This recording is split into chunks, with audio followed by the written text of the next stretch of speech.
When you said that the body was eaten up by what? And he was drifting out to where the sharks were feeding. How about the first mission on the ground? Don't feed the sharks. Holy sh! We had to go down and bring his body up. He would kill an enemy soldier, grab him by the throat, groin, whatever that. He killed 2 in Fulak. And we had to check and see that there was no mines on the ship, on the bottom of the ship. Didn't run into any, but we saw they had something that I don't know what the hell it was, but fire was coming out of it. And we had to avoid that. You know, the fire was coming out of had it in the bottom of the ship. And we were trying to get around that because I wanted to check the whole ship. And one instinct thing that happened, we got there, it had pretty air, no problem with that. And we got to the end, and they had these tiger sharks. See, the Army was supposed to tell the Navy, hey, you're here now. Or the Navy was supposed to tell the Army, we're here now. And let's, don't feed the sharks or the fish, because we're going to be in the water. We got divers in the water. Holy shit. Well, it didn't work that way. Somehow, the tiger shark showed up. I'm finishing up my dive now. And if you ever seen a tiger shark up close, they're voracious. And they were feeding the stuff the garbage that the Army had dropped there at the base there. So I had one man, his buddy line, you all in buddy lines, of course, and I had 10 men or 9 men of myself, and his buddy line came loose, and he was drifting out to where the sharks were feeding. Now, as a leader, you have to make a decision. That's what leaders do. You can't sit on it. I made a decision right here, right now. I unhooked my buddy line and swam out there and got him.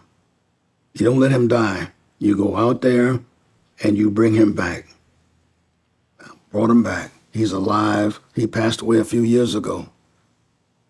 But that's what I did. No honors, no medals, wasn't that. You save a life, because those sharks would have eaten him up. I've seen tiger sharks before.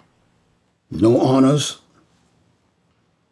but the decision you make, when you're a leader, you make that decision right here, right now. You don't think about it. That's what you do, and I've done that so many times.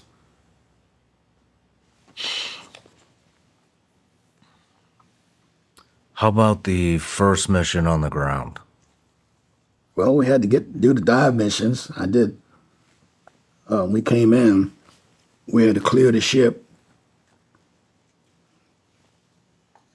Then when we got in country, that was early on. It wasn't the first mission we went on. But we lost a man, or the Marines had lost a man, and we had to go down and bring his body up. And while we were down there, we found there was over a couple hundred rounds of ammunition down there buried in the mud. So we brought the kids. Wasn't much in the kids' body, you know. They'd eaten them up pretty good. So we brought up what was left, and then we decided to go back down and get those rounds, because the NVA would take those rounds and they could use explosives with them. They had them buried there, over 200 rounds. So we went back down and we pulled up every one of them. When you said that the body was eaten up by what? By sharks. By sharks? Oh, yeah. Yeah, now we had the Songbo River, and they had not just sharks, but they had the Songbo River was a major river flow where the ships come down, not ships, but boats that come down there, and the Vietnamese, they washed in the river a whole bit. There were families around there, but that wasn't my concern. We wanted to get that boy's body up, and we did it. And then we found those rounds. We had to get those up now. Then what to do with it? EOD came in, and they took the rounds. They took the rounds. I didn't lose any men on that one. Didn't lose a man, but it was a hell of an experience. We made, once we got to Da Nang, we anchored on the ship, and we went down and did some other water work. We did a lot of water work as recon swimmers and divers, because the grunts were not divers. When they had a problem, they had to call us. I did a lot of that stuff. I was an officer by that time. No, I really wasn't. I was a staff sergeant. I didn't get a commission until later on. But the first ground missions we went on, we had to go up in the mountains or go in the jungles and hunt down the bad guys. And that's the first time they gave us the dogs, gave us the war dogs. And I had 2 of them on my first mission. And then Argo and King couldn't get along, so I kept King. King was killed later on in the Fulop. Good dog, tough dog would kill you. I had him in a big case, a big cage, because you couldn't let him out of the cage. And I had a dog handler assigned to him. And of course, I can handle King. We all trained with him. And he would kill an enemy soldier, grab him by the throat, groin, whatever that. He killed 2 in Fulop. Boy, he got killed.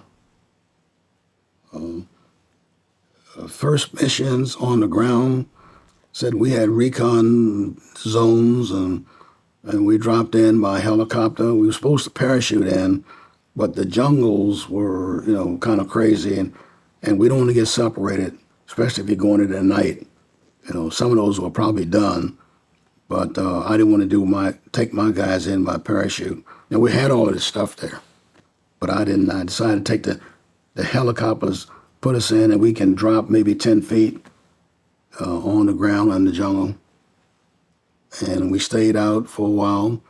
Then they come and pick us up by helicopter, and we would have the helicopter land maybe two positions, because I didn't want the NVA to know where we were. So he would drop in here, drop in there, and we were supposed to be at one place. And they knew where we were coming in. We'd radio them, said we're going to be here. But sometime we would drop a flare over here. We did what we could so the enemy wouldn't know that we're going to be picked up here and jump in on us. Diversions. Yeah. Yeah. We did that all of our missions and never got caught. But we did a lot of those missions until the first part of it, coming in on ground, they put us in with First Force. They were already there. And we became part of First Force. And we fought with them. And then we did work with them, and then they sent us south. And Colonel Wilder had a battalion there, and he was our first CO when we were training back in the States. He was CO of Recon Battalion, and so they put us in with him. And they fed us and took care of things like that. And we stayed with them the whole time. First Force stayed with First Recon Battalion at the same time, all the time. When was your first firefight in Vietnam? Seemed like they all came together. Damn, I mean. No matter where you're watching Sean Ryan Show from, if you get anything out of this, please like, comment, subscribe, and most importantly, share this everywhere you possibly can. And if you're feeling extra generous, please leave us a review on Apple and Spotify podcasts.